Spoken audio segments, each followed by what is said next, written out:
पिछले 10 महीने के यूक्रेन युद्ध में रूस को सबसे बड़ा सैन्य नुकसान मकीवका में हुआ है। मगर सवाल उठ रहा है कि रूस के इस गुप्त ठिकाने के बारे में यूक्रेन को कैसे पता चला। इसको लेकर बड़ी जानकारी सामने आई है। दावा यह किया जा रहा है कि रूसी मोबाइल फोर्स की एक नासमझी उनकी जिंदगी पर भारी पड़ गई। हम आपको बताते हैं कि रूसी सैनिकों ने क्या गलती की और तबाही के बाद रूसी कैंप की स्थिति क्या है। जिस प्रचंड प्रहार के बाद रूस का सैन्य संहार हुआ है, जिस यूक्रेनी हमले के बाद रूसी अड्डा क्षत विक्षत हो गया,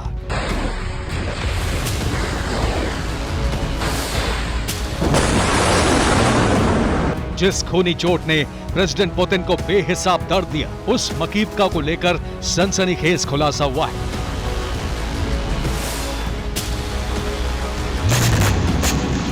पूर्वी यूक्रेन में लाई गई made in America rocket launcher वाली बारूदी त्रासदी के बारे में 2 दिन की जांच के बाद चौंकाने वाला दावा किया जा रहा है।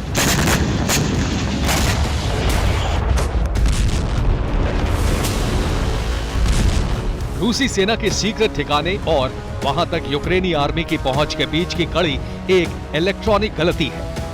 315 दिनों के यूक्रेन युद्ध में सबसे बड़े सामूहिक सैन्य नुकसान के बारे में रूस ने कहा है कि सैनिकों की मोबाइल वाली गलती उनकी जिंदगी पर भारी पड़ी। दावा किया जा रहा है कि युद्ध क्षेत्र में प्रतिबंधित रहने के बावजूद रूसी सैनिकों के पास मोबाइल था। मकीवका कैंप में मौजूद कुछ सैनिक मोबाइल का इस्तेमाल कर रहे थे। रूसी सैनिकों के मोबाइल के जरिए यूक्रेन ने उनके ठिकानों का पता लगाया।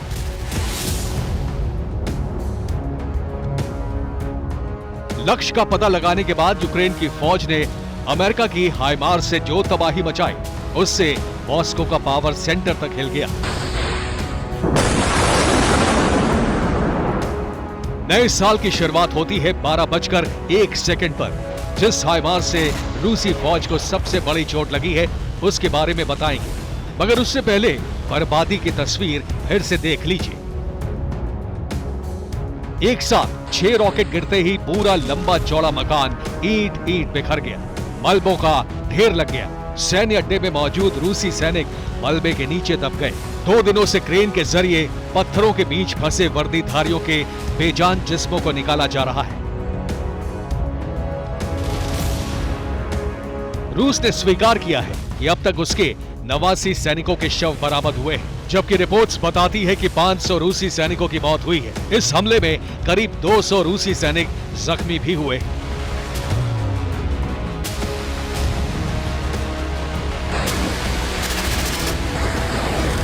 मौत की गिनती जो भी हो, मगर तबाही की तीव्रता इन आसमानी तस्वीरों में देख लीजिए। इमारत की एक तस्वीर 20 दिसंबर की है, जबकि दूसरी तस्वीर 3 जनवरी की। जहां पर रूसी सेना का अड्डा था वो एकदम खाली पड़ा हुआ है। मकान की जगह मलबा और मलबा हटाने वाले बुलडोजर और ट्रक दिख रहे हैं।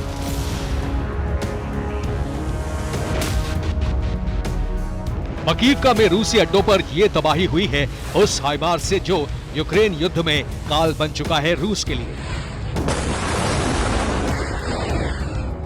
यूक्रेन का ये रॉकेट लॉन्चर सिस्टम अमेरिका से मिला है। हाइमार्स मतलब M142 high mobility artillery rocket system. 5 ton वजनी ट्रक से जुड़ा है ये मिसाइल लॉन्चर। ये एक बार में 6 गाइडेड मिसाइल लॉन्च कर सकता है। हाइमार्स रॉकेट लॉन्चर सिस्टम की रेंज करीब 80 किलोमीटर तक होती है। इराक, सीरिया और अफगानिस्तान में अपनी ताकत दिखा चुका हाइमार्स अब यूक्रेन युद्ध में अपनी मारक क्षमता से दुनिया का साक्षात्कार करवा रहा है। इससे रूस को जबरदस्त नुकसान हुआ है। मकीवका में मारे गए फौजियों को रूस ने श्रद्धांजलि दी है।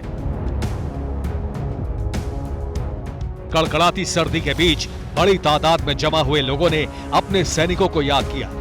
लोगों में इसे लेकर बेहद गुस्सा है। रूस के रक्षा विशेषज्ञों ने भी रूसी अड्डे की सुरक्षा को लेकर सवाल उठाया है। दर्द, आक्रोश, नाराजगी और सवालों के बीच सबकी नजर प्रेसिडेंट पुतिन पर भी है। आशंका है कि इस हमले का रूस बड़ा और विध्वंसक जवाब दे सकता है। Bureau report, TV9 Bharatvarsh.